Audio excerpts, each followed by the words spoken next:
creation myths throughout the world plainly tell us that there were multiple creator gods. The Bible agrees on this point. It is the Elohim, the plural of Eloah, who perform the creation.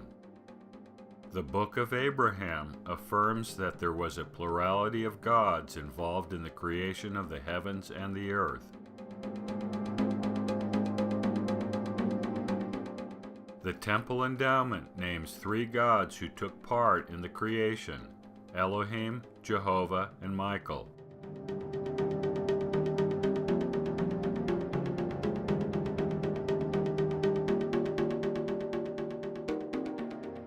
The act of creation was initiated by a council of the gods. The gods assembled and decided to make an earth to prove mankind.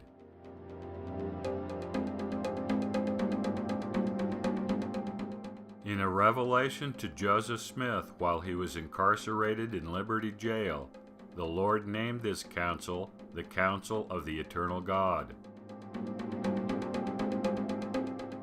The Council of the Gods, of course, was a gathering of both glorified and spirit beings. But the symbolism of this council is planetary. It is described both in Scripture and in the temple using the planetary archetypes. We have already seen one form of the Council of the Gods in earlier videos.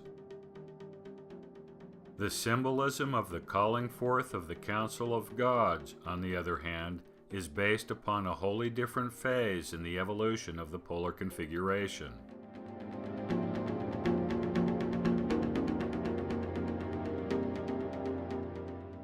In the beginning, so the creation myths relate, there was a period of darkness and a chaotic or formless state of heaven and earth. Over time, the forms in the heavens clarified. The planetary gods emerged: Saturn, or the heaven, Venus, and Mars. David Talbot explains the emergence of the 3 planets from the cloud of chaos. First, the cloud of undifferentiated chaos. Then the emergence or clarification of a vast sphere called heaven when heaven was close to the earth. Then the differentiation of male and female aspects in conjunction as a central eye, heart, or soul, the primeval seed of creation. The emergence of the planets from chaos is the symbolic calling forth of the gods into the council. Joseph Smith explained that the very first word in the Hebrew text of the Bible should be understood as the calling forth of the gods by the head god. His explanation is based upon his knowledge of the original planetary archetype as well as his understanding of Hebrew linguistics.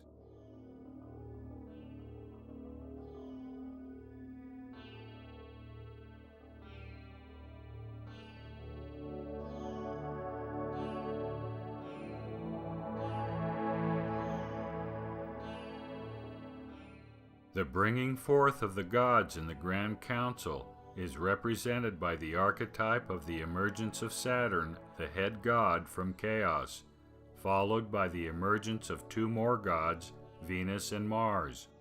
It appeared to the earthbound viewer that Saturn brought forth Venus and Mars. The conjunction of the planets signified the Council of Gods.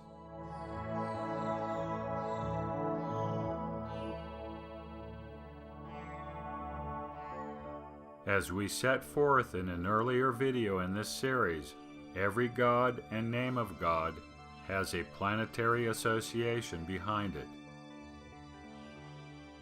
The planets behind every identity and name of God can be traced to 3, and only 3, Saturn, Venus, and Mars.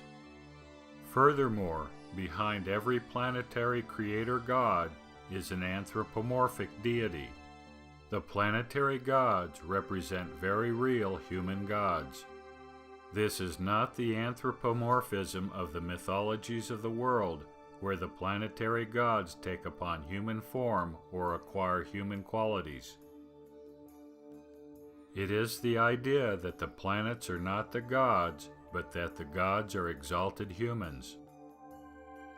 The planets merely serve to describe or represent the nature of perfected human beings, and in particular, the Godhead. That the gods are exalted human beings is the great secret, as Joseph Smith put it in his King Follett sermon.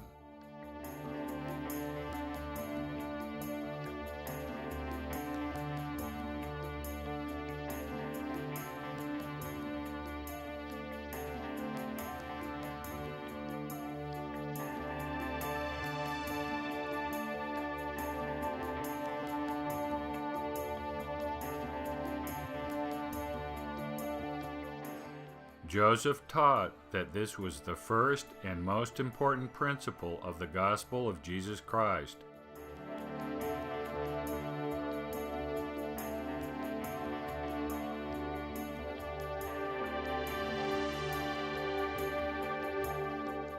The great secret is a secret precisely because mankind refused to accept God's laws or bide His presence, as Parley P. Pratt put it.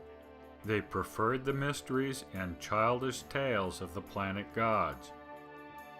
Mankind still prefers these mysteries to this day.